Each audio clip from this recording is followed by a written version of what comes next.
Tant de croyants attendent que le Seigneur Jésus vienne les enlever sur une nuée vers le royaume de Dieu avant les désastres. Mais alors qu'ils regardent, les désastres s'amplifient depuis un moment. Le Seigneur Jésus n'est toujours pas venu, ce qui a ébranlé leur foi. Certains disent que le moment où le Seigneur viendra ne regarde que lui et que nous devons attendre. D'autres disent que s'il ne vient pas avant les désastres, il viendra peut-être pendant ou bien après. Que nous montrent ces remarques? Cela ne prouve-t-il pas que leur foi est au plus bas? Si. Ils ont perdu la foi et ils ne la cherchent pas, ils attendent juste que les désastres se produisent. Ils ne savent pas quoi faire d'autre. Oui, c'est vrai. Ils regardent le ciel depuis des années, mais ils n'ont toujours pas accueilli le Seigneur. Mais est-ce vraiment la bonne approche? Qu'est-ce qui compte le plus pour accueillir le Seigneur? Je me souviens que le Seigneur Jésus a dit « Mes brebis entendent ma voix. Voici, je me tiens à la porte et je frappe. Si quelqu'un entend ma voix et ouvre la porte, j'entrerai chez lui. Je souperai avec lui et lui avec moi. » Oui. Et l'Apocalypse prophétise à plusieurs endroits que celui qui a des oreilles entende ce que l'Esprit dit aux églises. Ces versets montrent que pour accueillir le Seigneur, le plus important est de chercher ce que l'Esprit dit aux églises et d'essayer d'entendre la voix de Dieu. C'est vrai. Ceux qui entendent la voix de Dieu accueillent le Seigneur et sont les vierges sages. Oui. C'est la pratique la plus importante pour accueillir le Seigneur. Oui. Tout à fait. Autrefois, je ne comprenais pas cette vérité. Me fiant à mes notions et mon imagination, je regardais fixement le ciel. J'ai entendu témoigner que le Seigneur Jésus était déjà revenu et avait exprimé de nombreuses vérités sans chercher à en savoir plus. Et j'ai failli rater ma chance d'accueillir le Seigneur et d'être enlevé. S'il te plaît, mon frère, peux-tu nous raconter ton expérience? Ah oui, Bien sûr, ce sera avec plaisir. Dans mon ancienne église, le pasteur citait toujours le livre des Actes des Apôtres chapitre 1 verset 11. « Hommes galiléens, pourquoi vous arrêtez-vous à regarder au ciel? Ce Jésus qui a été enlevé au ciel du milieu de vous viendra de la même manière que vous l'avez vu allant au ciel. » Il disait que le Seigneur reviendrait sur une nuée et qu'on devait être vigilant et prier pour l'accueillir. Je prenais soin de lire la Bible et de prier tous les jours en espérant que le Seigneur viendrait bientôt sur une nuée et m'enlèverait dans son royaume. Un jour, je me suis rendu chez un ami, alors qu'il était en plein traitement de kinésithérapie chinoise. En discutant, j'ai découvert que le kinésithérapeute, M. Zhang, était chrétien, donc on s'est mis à parler de la Bible. Frère Zhang a alors mentionné l'œuvre de Dieu des derniers jours et il a cité un verset de la Bible. « Le Père ne juge personne, mais il a remis tout jugement au Fils. » Ensuite, il m'a dit « Le Seigneur Jésus est déjà revenu en tant que Dieu Tout-Puissant. Il est venu dans la chair et exprime des vérités pour accomplir l'œuvre du jugement des derniers jours. » Quand j'ai entendu que le Seigneur était revenu, j'ai été à la fois enthousiaste et surpris. J'ai pensé « C'est merveilleux que le Seigneur Jésus soit revenu. J'attends ce jour depuis des années et il est enfin venu. » Alors que j'étais fou de joie, j'ai brusquement pris conscience que frère Zhang avait dit « dans la chair ». Alors mon cœur s'est affolé dans ma poitrine. Parce que les pasteurs et les anciens disaient toujours que le Seigneur viendrait sur une nuée, que toute nouvelle de son retour dans la chair était fausse et qu'on ne devait pas s'y laisser prendre.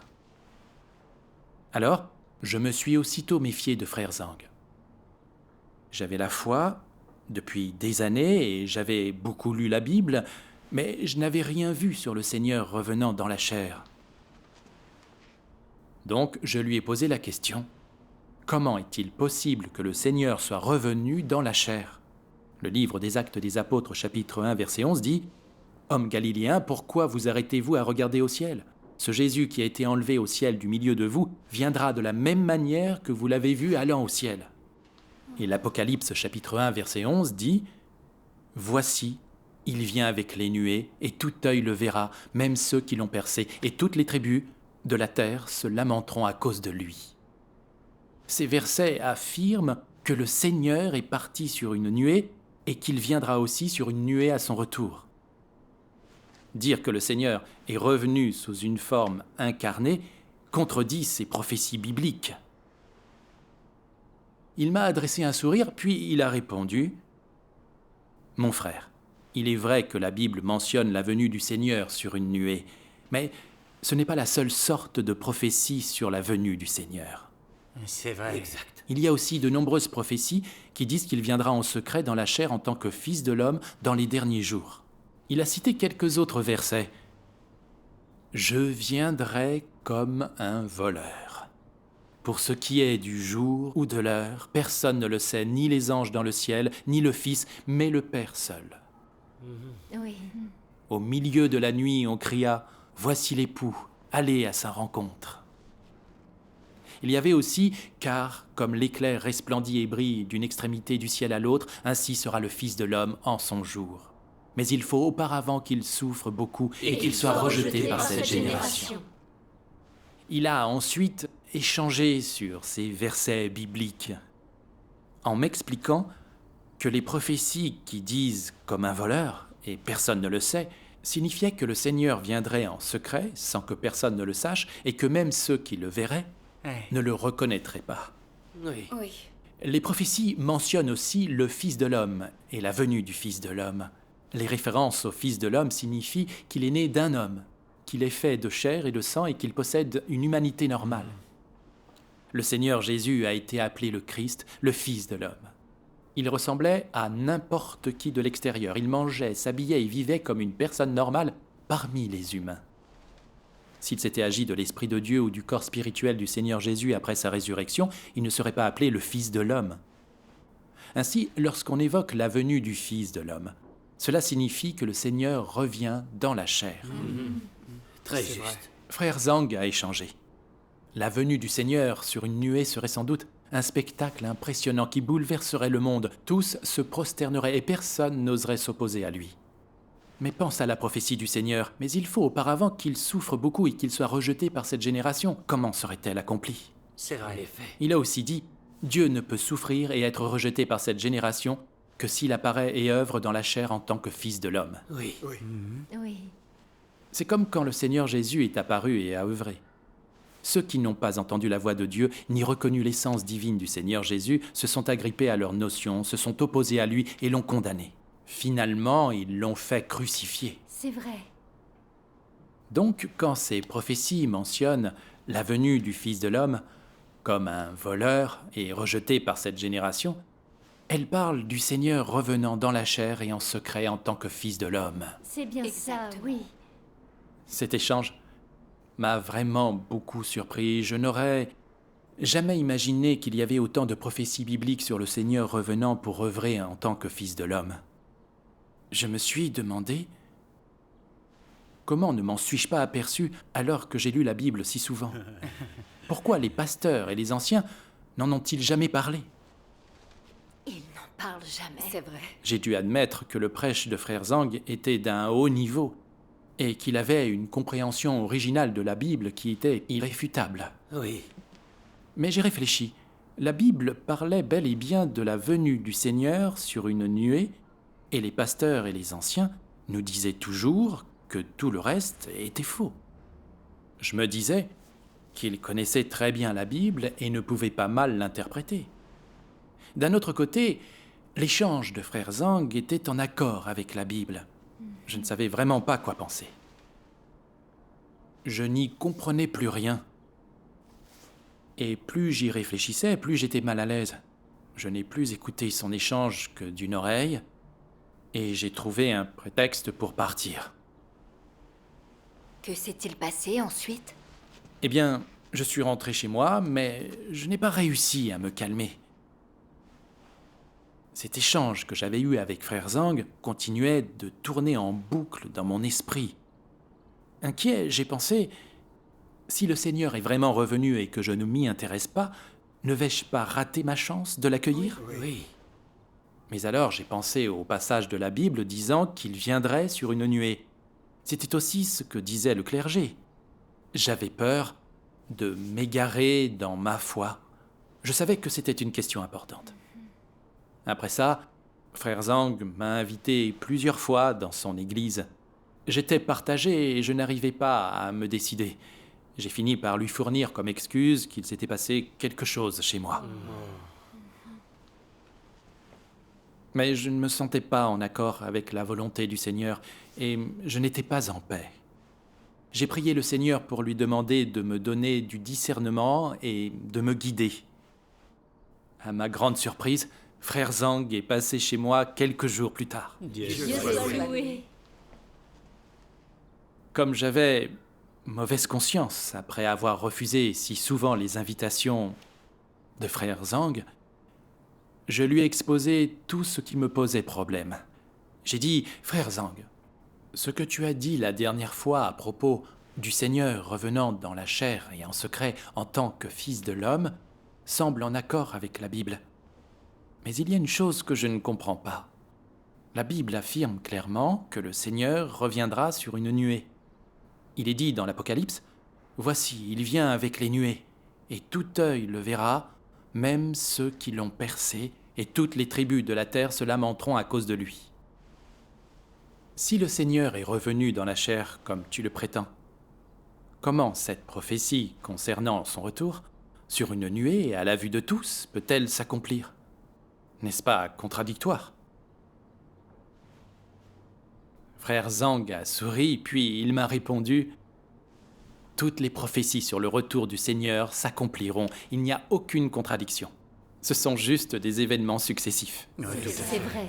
Dieu s'incarne d'abord en secret en tant que Fils de l'homme, puis il apparaît ouvertement sur une nuée. Oui. Et quand Dieu œuvre en secret dans la chair, il exprime des vérités pour accomplir l'œuvre du jugement en commençant par sa maison.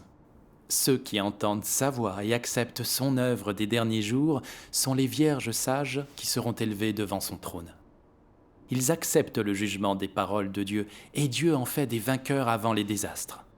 Alors il déchaîne les désastres, récompense les bons et punit les méchants.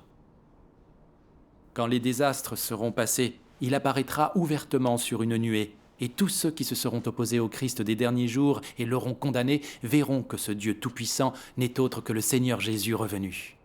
Ils se frapperont le torse, pleureront et grinceront des dents. Tout à fait. C'est vrai. Ça accomplira la prophétie de l'Apocalypse. Voici, il vient avec les nuées, et tout œil le verra, même ceux qui l'ont percé. Et toutes les tribus de la terre se lamenteront à cause de lui. Oui. Ensuite, il m'a lu quelques paroles de Dieu Tout-Puissant. J'aimerais vous les lire maintenant. D'accord.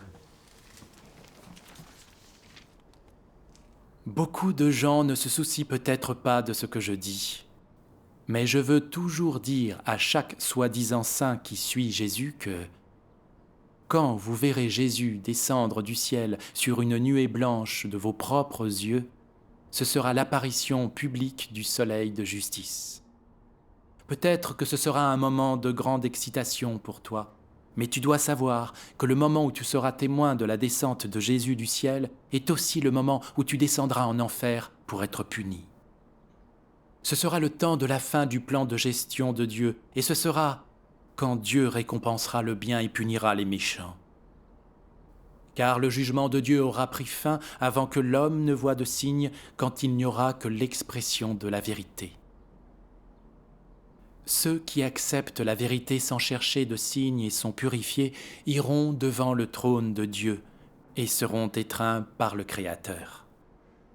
Seuls ceux qui persistent à croire que le Jésus qui ne monte pas sur une nuée blanche est un faux Christ seront soumis au châtiment éternel, car ils ne croient qu'au Jésus qui manifeste des signes, mais ne reconnaissent pas le Jésus qui proclame le jugement sévère et libère la vraie voie de la vie. Et donc, il est certain que Jésus s'occupera d'eux quand il reviendra ouvertement sur une nuée blanche. Ils sont trop têtus, trop confiants en eux-mêmes, trop arrogants. Comment ces dégénérés pourraient-ils être récompensés par Jésus? Amen. Le retour de Jésus est un grand salut pour ceux qui sont capables d'accepter la vérité, mais un signe de condamnation pour ceux qui sont incapables d'accepter la vérité. Vous devriez choisir votre propre chemin, ne pas blasphémer contre le Saint-Esprit et rejeter la vérité. Ne soyez pas ignorant et arrogant, mais quelqu'un qui obéit à la direction du Saint-Esprit et désire et cherche la vérité. Ce n'est que de cette manière que vous en profiterez. C'est ça. Après avoir lu ces paroles de Dieu, frère Zhang a dit « En attendant le retour du Seigneur, nous devons être les vierges sages et chercher à entendre la voix de Dieu. Dieu Tout-Puissant accomplit l'œuvre du jugement des derniers jours et exprime toutes les vérités qui purifient et sauvent l'humanité. Nous devons nous y intéresser et lire les paroles de Dieu Tout-Puissant pour voir si elles sont la vérité, c'est-à-dire la voix de Dieu. C'est sûr. On ne peut pas se contenter de nos notions dans ce domaine. Oui, bien C'est sûr. vrai. Tout à fait. Il a dit aussi « Les pharisiens se fiaient à leurs notions. Ils attendaient aveuglément le Messie et n'ont pas étudié les vérités exprimées par le Seigneur Jésus. Ils se sont opposés à lui, l'ont condamné et l'ont fait crucifier. Ils ont offensé le tempérament de Dieu et Dieu les a maudits. C'est vrai. Si nous nous fions aussi à nos notions concernant le retour du Seigneur en décrétant qu'il doit venir sur une nuée et que tout le reste est faux, en nous rangeant du côté du clergé qui s'oppose à l'œuvre des derniers jours de Dieu et la condamne, nous commettrons la même erreur que les pharisiens et un péché odieux. C'est vrai. Alors nous pleurerons et grincerons des dents, mais il sera trop tard. Oui. C'est vrai. Après cet échange, j'ai compris que le retour du Seigneur se produisait par étapes.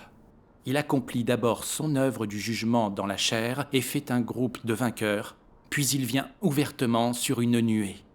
Les prophéties sur le retour du Seigneur seront toutes accomplies l'une après l'autre. Oui. Oui. À ce moment-là, je me suis aperçu que j'avais été insensé et aveugle. Je ne comprenais pas la Bible alors que j'avais la foi depuis des années. Je me contentais de me fier au clergé et à mes propres notions. Je n'essayais pas d'entendre la voix du Seigneur et de l'accueillir. Heureusement, Dieu a incité frère Zhang à partager l'Évangile avec moi encore et encore. Sans ça, j'aurais raté le retour du Seigneur en m'accrochant aux fruits de mon imagination. J'aurais fini par être éliminé. C'est certain. Absolument, oui. J'ai dit à frère Zhang, « Ton échange m'a vraiment montré à quel point l'œuvre de Dieu est sage et concrète. Oui. Dieu incarné venant œuvrer en secret est vraiment notre salut. Dieu soit Dieu loué. soit loué. Mais il y a encore une chose que je ne comprends pas. Tu témoignes que le Seigneur est revenu incarné. Mais à quoi correspond cette incarnation? Comment peux-tu être sûr que Dieu Tout-Puissant est bel et bien Dieu dans la chair? Et que t'a répondu frère Zhang alors? Frère Zhang m'a lu quelques passages des paroles de Dieu et ils m'ont beaucoup apporté. J'aimerais maintenant les partager avec vous. Oui, avec joie. Oui. Avec Ah joie. oui, avec joie. L'incarnation, c'est l'apparition de Dieu dans la chair. Dieu œuvre parmi l'humanité dans l'image de la chair. Ainsi, pour que Dieu soit incarné, il doit d'abord être chair, une chair avec une humanité normale. C'est le prérequis le plus fondamental. En fait, l'implication de l'incarnation de Dieu est que Dieu vit et œuvre dans la chair, que Dieu, dans son essence même, devient chair, devient un homme.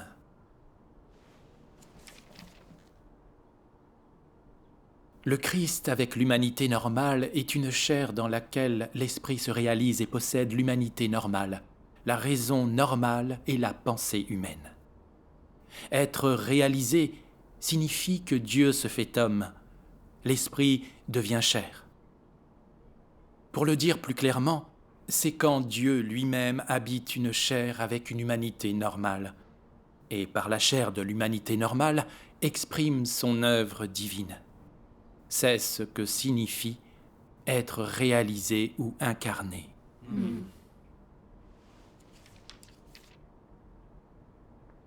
Le Dieu incarné s'appelle Christ, et le Christ est la chair que revêt l'Esprit de Dieu.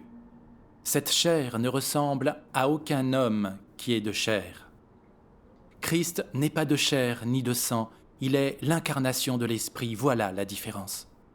Il possède à la fois une humanité normale et une divinité complète. Sa divinité n'est possédée par aucun homme.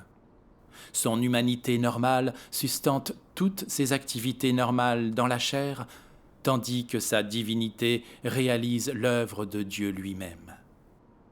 Que ce soit son humanité ou sa divinité, toutes deux sont soumises à la volonté du Père céleste. L'essence de Christ est l'Esprit, c'est-à-dire la divinité. Par conséquent, son essence est celle de Dieu lui-même. Cette essence ne va pas interrompre sa propre œuvre, et il ne pourrait faire aucune chose qui détruise sa propre œuvre, de même qu'il ne saurait prononcer des paroles allant contre sa propre volonté. Alors, frère Zhang a dit « Nous autres, croyants, savons tous que le Seigneur Jésus était Dieu incarné. Mais personne ne comprend vraiment la vérité en ce qui concerne l'incarnation. À présent, dans les derniers jours, Dieu Tout-Puissant nous a révélé la vérité et le mystère de l'incarnation. Nous voyons dans les paroles de Dieu Tout-Puissant que l'incarnation est l'Esprit de Dieu revêtu d'un corps humain normal et venu œuvrer parmi les hommes. Oui, voilà. Dieu incarné ressemble à une personne ordinaire. Il n'a pas l'air surnaturel. D'accord. Il mange et vit comme tout le monde. Il éprouve des émotions comme une personne normale et les gens peuvent l'approcher. Mais l'essence de Dieu incarné est divine. Voilà pourquoi le Christ peut exprimer la vérité n'importe quand et n'importe où. Il exprime le tempérament de Dieu, sa sagesse et ce qu'il a et est. Et il accomplit l'œuvre de Dieu. C'est une chose qu'aucun humain ne pourrait faire. Exact. C'est vrai. C'est vrai. C'est comme le Seigneur Jésus, qui semblait normal de l'extérieur et qui a vécu une vie réelle parmi les humains. Mais le Seigneur Jésus a exprimé de nombreuses vérités et nous a offert le chemin du repentir. Il a pardonné les péchés des gens et exprimé la bonté et la miséricorde de Dieu. Bien sûr. Il a aussi manifesté de nombreux signes et prodiges, comme nourrir 5000 personnes avec 5 pains et 2 poissons, calmer les tempêtes, ressusciter les morts et plus encore. Ça révèle pleinement l'autorité et la puissance de Dieu. C'est sûr. Finalement, le Seigneur Jésus a été crucifié pour achever l'œuvre de la rédemption de l'humanité. C'est vrai. Ça prouve que l'œuvre et les paroles du Seigneur Jésus étaient l'œuvre et les paroles mêmes de Dieu, qu'il était Dieu dans la chair. Exact. Ça, c'est bien vrai. Le frère a poursuivi « On ne peut donc pas reconnaître Dieu incarné à son apparence. On doit essayer d'entendre la voix de Dieu. L'œuvre et les paroles du Christ nous montrent la vérité, le tempérament de Dieu, sa sagesse, sa toute-puissance et ce qu'il a et est. Voilà comment on peut être sûr que ce sont l'œuvre et les paroles de Dieu dans la chair. Oui. Son échange a un peu clarifié les choses pour moi. J'ai compris que le Christ ressemblait à une personne normale, ni extraordinaire, ni surnaturelle, mais qu'il avait l'essence de Dieu. Il est l'Esprit de Dieu revêtu de chair. Oui. Je n'avais pas compris ces vérités et ces mystères après des années de foi. Frère Zhang a poursuivi son échange. Dieu Tout-Puissant nous révèle toutes les vérités et tous les mystères de l'incarnation.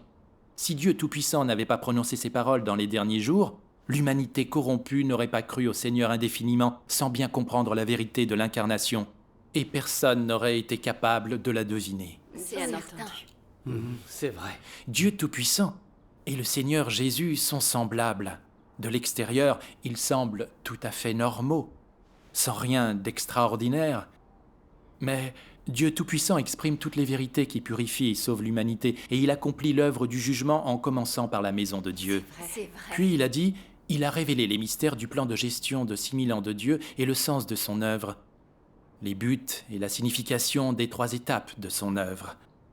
Pour sauver l'humanité, les mystères de l'incarnation et de ses noms, l'histoire cachée de la Bible, la manière dont Satan corrompt l'humanité, la vérité et l'essence de la corruption de l'humanité par Satan, l'origine de l'opposition à Dieu et du péché, comment Dieu accomplit l'œuvre du jugement pour purifier et sauver pleinement l'humanité, comment il classe les gens selon leur espèce, comment il détermine la fin et la destination de chacun et plus encore. Par l'œuvre du jugement des derniers jours, Dieu révèle son tempérament juste qui ne peut être offensé. Oui. À ce moment-là, frère Zhang m'a demandé qui, à part Dieu, pourrait révéler les mystères de son plan? Qui pourrait exprimer la vérité et le tempérament juste de Dieu? Qui pourrait accomplir l'œuvre du jugement pour purifier et sauver l'homme une fois pour toutes? J'ai dit, il est évident que Dieu seul le peut. Bien Il a sûr. confirmé. Oui, seul Dieu dans la chair peut œuvrer et parler pour sauver l'humanité d'une manière aussi concrète. Dieu accomplit cette œuvre sous une forme charnelle en tant que fils de l'homme. Tout à fait. Oui. Oui.